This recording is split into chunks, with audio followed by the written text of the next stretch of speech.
Aloha from the Big Island.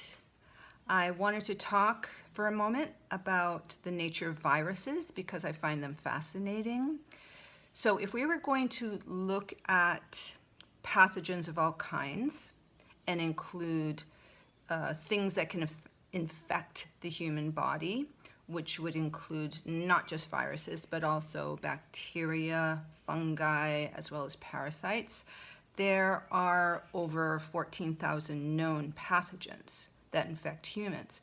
This may sound like a lot, but in the grand scheme of things, it's really an incredibly small percentage of life forms, which would be the bacteria, fungi, and parasites, and then viruses, which are not technically really alive, but they're just things. So I have often spoken of the microbiome, that is the ecosystem of bacteria that lives both in you, especially, of course, in your digestive system, but according to more research, it's really not exclusively just in your digestive system, that there are kind of probiotic-y kinds of bacteria that live throughout your body. So the microbiome are the bacteria living both in you as well as on the surface of your skin. And they're very much inhabiting epithelial more than any other place. So that would include your nose, your mouth, your ears, every body opening, your throat, and of course your entire digestive system.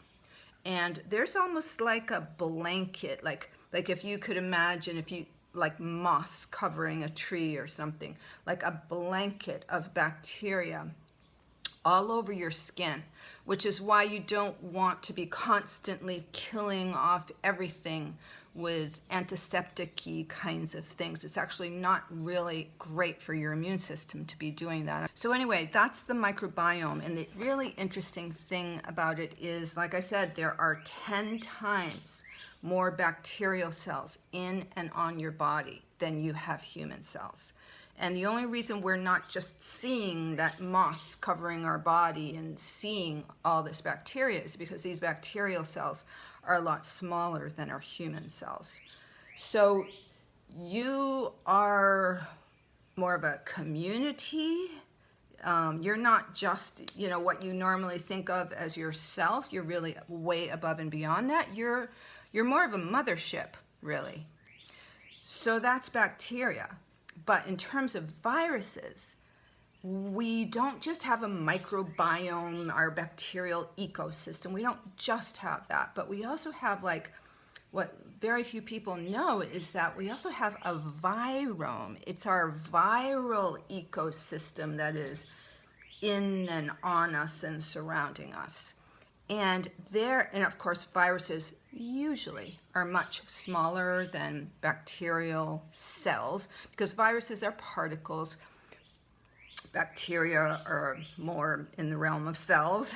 So there are actually, 10 times more viruses than there are bacteria, and they are smaller and they're everywhere. So, and when I say everywhere, I really do mean everywhere. Like in 1 teaspoon of ocean water, there's 2 million viruses. Viruses are like little strands of DNA. Sometimes it's RNA, but usually it's DNA surrounded by a little protein shell. And they're not really alive. They're just things that are within the entire ecosystem of the planet. And so they get into us somehow, usually through the respiration, although it can be through the bloodstream or even eating them, honestly, but somehow they make their way into our bodies, and then they attach to the outside of our cells and insert their DNA into our cells. They're really just kind of like hitchhiking hijackers, really, and they just hijack our cells' DNA so that they can then replicate. I have a tendency to want to put little faces on them, and as though it's so hard to not think of them as alive, like they have some intention. They're gonna attach into our cells so that so that they can replicate, and then we cough and we release them into the atmosphere, and then they fulfill this biological urge to replicate themselves even more by infecting other people. But apparently that's not the case. They really don't have intent or personality or their own metabolism, their own respiration, their own processing of oxygen or food or anything like that. They are just things of the planet. Viruses are not all bad. In fact, that is true of bacteria as well. It's also true of humans, right? I mean, there are the pathogens among us. So there's the general ecosystem of all the zillions of bacteria and viruses, etc. Just like there's the general ecosystem on the planet of all the humans that are alive. And you have your Mother Teresa's, your bacteria that do tremendous things for our body in terms of enhancing our immunity, synthesizing certain nutrients for us. That they're extremely beneficial to us, the bacteria that are living inside of us, some of them. Probiotics would be what you'd be calling them. Probiotics meaning for life.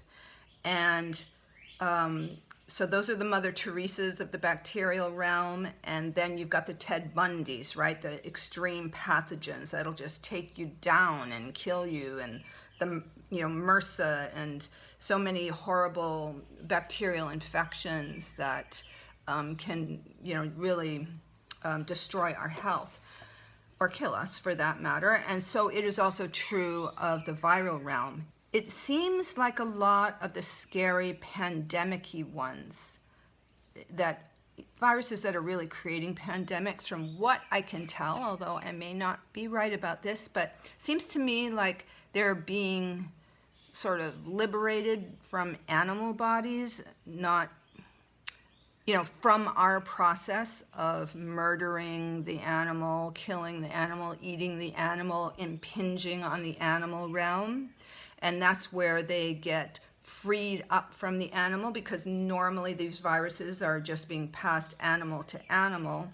But once we have so much interfacing with animals that once we kind of free up a virus that then is able to actually infect a human, and then there's that occasional virus that will quickly mutate into human to human infection so that it can get passed from human to human. That's when we get the pandemics, because we're not used to the human immune system is not used to that kind of virus. We are more used to the viruses that have been getting passed in the human realm for some time. And so these really new viruses that get suddenly morphed from the animal world into the human world are our immune system just doesn't recognize them readily. And that's why they create such havoc for us. Anyway, in terms of viruses coming from the animal world, if we look through history, there's been the swine flu, the avian flu, that's a type of bird flu. There's been different bird flus. And then, of course, this COVID-19 is, potentially from, bats, or I think bats is what has been determined. I know there's people who think that it was, manufactured in a lab. But what we do know is historically viruses have really, the real pandemic-y ones have come from the animal world.